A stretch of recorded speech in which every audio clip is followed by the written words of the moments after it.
Uh, Marcia, the best way I can describe it when I saw that newspaper article is that this is starting to make me dizzy. I don't know about you, but there are so many frauds. But as you mentioned, international cases, promises of major projects. And I say that against the background of what you just said about our young people being frustrated. And we're talking in the case of the frustrated young people and the youngsters who go to our tertiary educational institutions, including UE, BCC, SJPI, expecting to come out and participate in these projects. And this morning, before I left for church, I picked up the newspaper and I saw climate fraud claim Barbados government among victims named in case lodged in the US. I came home after we spoke trying to find some, but like, some details on this.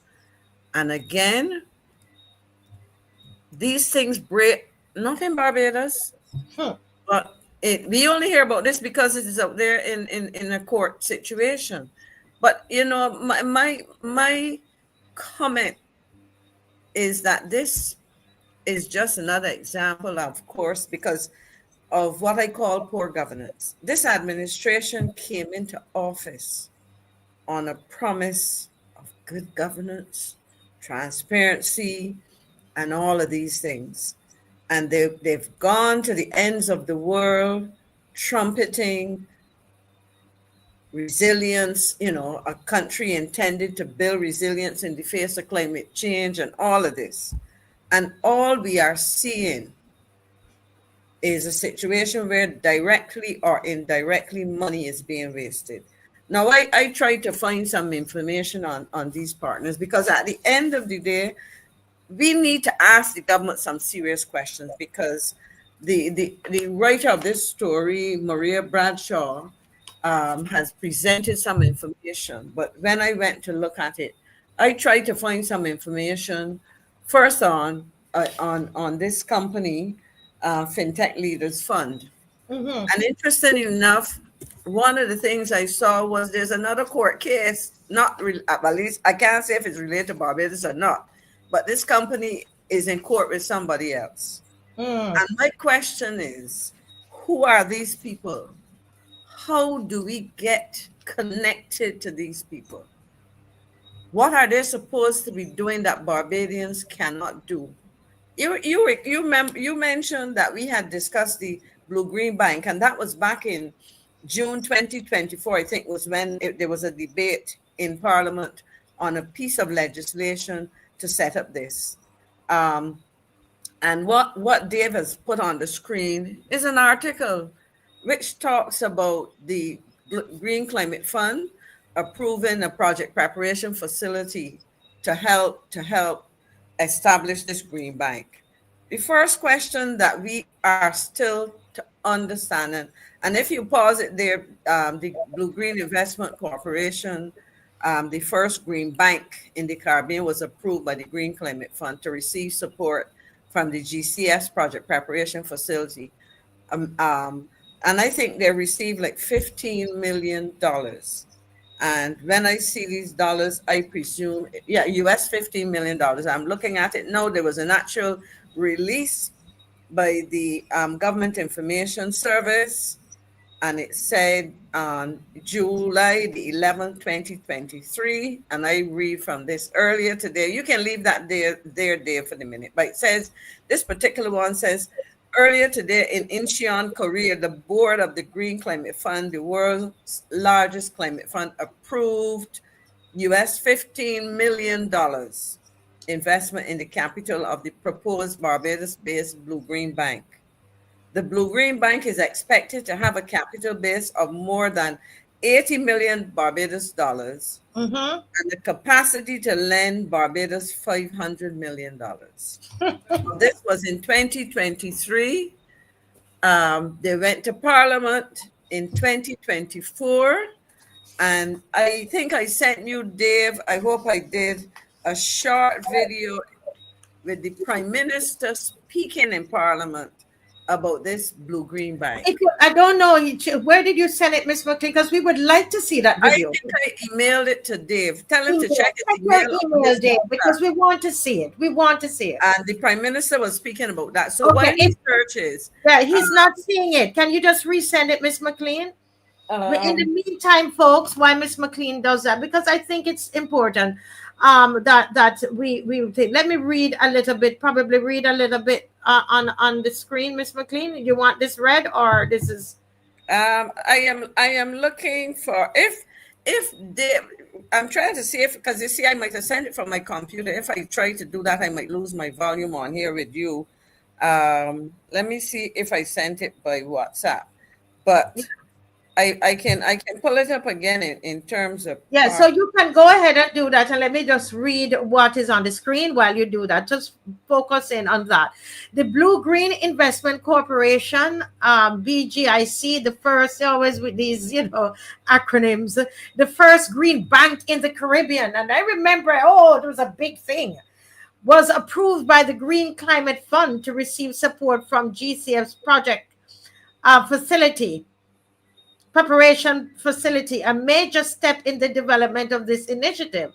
The PPF provides financial and technical assistance to GCF accredited entities for the preparation of high potential project and program funding proposals to be considered for approval by GCF.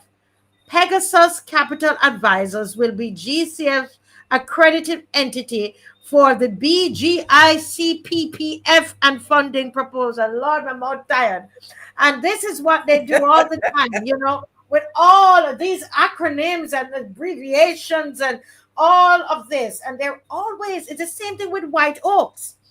The same thing, it would seem like it was an empty shell, according to Caswell, when they checked it out, was 2 persons that run this company in the UK. But they're always going for these overseas, these people to bring advice and to give guidance and all of that, consultation. And it reads here, this follows several discussions between GCF and the government of Barbados on the establishment of a green bank, initially conceptualized by the Barbados Prime Minister Mia Mottley. Who was it conceptualized by? The Barbados Prime Minister Mia Mottley. This name has been named in the 3. There are 2 vaccine scams. I don't know why, Miss McClean, but this name is named in all 3 things. And here we have this case. It is still in the law courts. Nothing is proven. Okay. So to help, I just sent it. Marcia, I just sent. Tell Dave check his WhatsApp. I sent it to him. Go ahead. Okay, yeah, he has it. There he has it. Okay. Go ahead, Dave. Go ahead.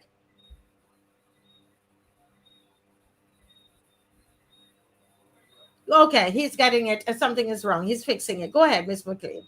Yeah, as I was saying, part of you mentioned it that previously we had, and I will look for the notes because we will come back to this. The question of this blue-green bank, we were asking, tell us exactly what it is. Because we had this, what I would call fairly nebulous explanation. And John Rock is correct. Minister Strong was talking about this blue-green bank. But I used to always say to students, if you can't explain something to yourself properly, you're going to have a problem. And I don't think that they've been able to explain it to us. You hear a lot of buzzwords, and they get upset with me when I say buzzwords. But we also would have heard the now Minister of Educational Transformation, Minister Blackman. He spoke about this fund too, because remember, he used to be in the Prime Minister's office.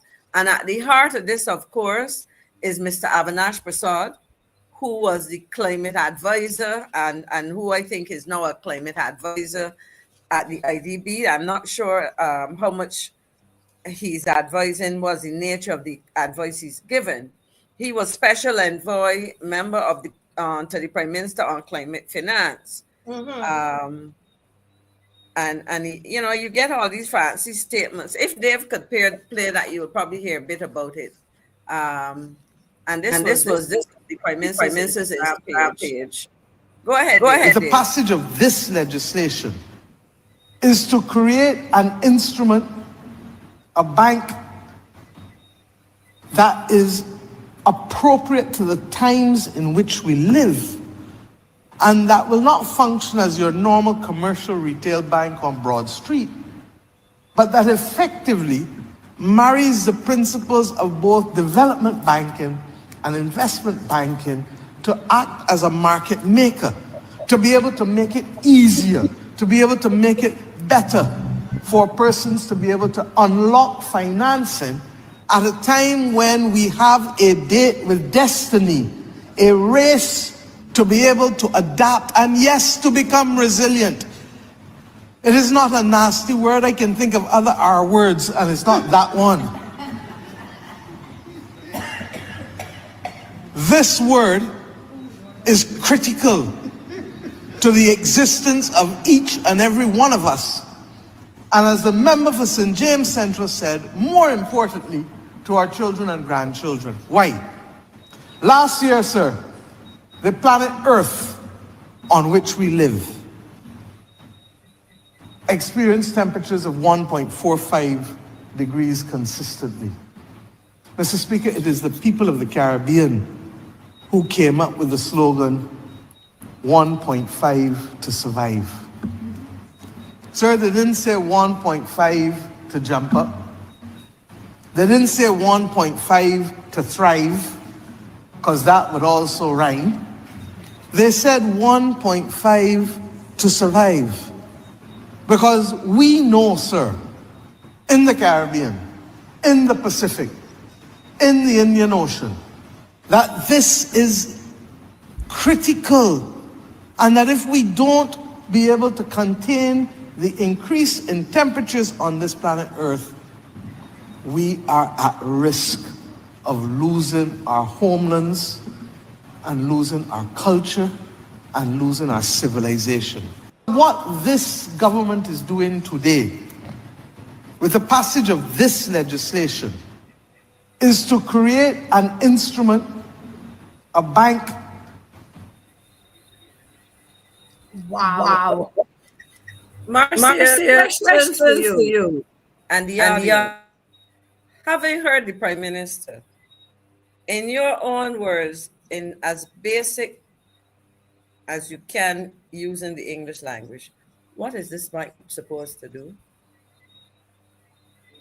I still don't get it. You know, we hear of a marriage between an investment bank and a development bank and whatever the case may be. But at the end of the day, well, that is one. What is the bank supposed to be doing? It was supposed to be established as part of our trust to achieve all that was promised in 2030 and so on. Where is it now? Has it been established? Have they been able to do business with anybody? You know, any corporate entities, any whatever? Where are we essentially as a country outside of the scandal that we are seeing in this paper? In fact, what the question I would also ask, what is the nature of the problem that Barbados has found itself in? Because anyone reading the article, well, certainly let me speak for myself, I am still asking, how exactly has Barbados become a victim? Because the article makes reference to Barbados being one of the victims. I think that's what it said. It starts, the very first sentence, the Barbados government is one of several victims in an alleged fraudulent climate change scheme involving millions of dollars that has reached the United States Southern District Court of New York. And the question is, how have we become a victim? To what extent have we been victimized? In other words, translate that into dollars and cents for me. And this is worrisome, because at the end of the day, I have to look back again and see, we receive funding. Was this approved a $15 million investment? Now, the question is, what are the terms and conditions of this US $15 million investment by the Green Climate Fund? Have the have any of these funds been compromised in this scheme? And what are the implications for Barbados? You mentioned the scandal with the vaccines that were supposed to be purchased, a situation where the quantity of vaccines to be purchased was multiple times the population of this country. In a context when the producers indicated to the world the prices that they were going to sell these things at. Question again, nobody knows for sure. We heard that none was involved, but we may see something turn up later saying, yes, in fact, government's purse got hit. We talked about this multiple times and beyond this show in other fora in Barbados about the whole project and the $60 million and the contracts. Interestingly enough, when you go and look at this company, because there's reference to Tintra is part of a company that was involved in this, and I found it interesting, the comments of Mr. Avinash Prasad. He was very much part of all of this. Now, if he was an advisor, and in fact, Dave, if you can, I sent you a video where there's a picture with him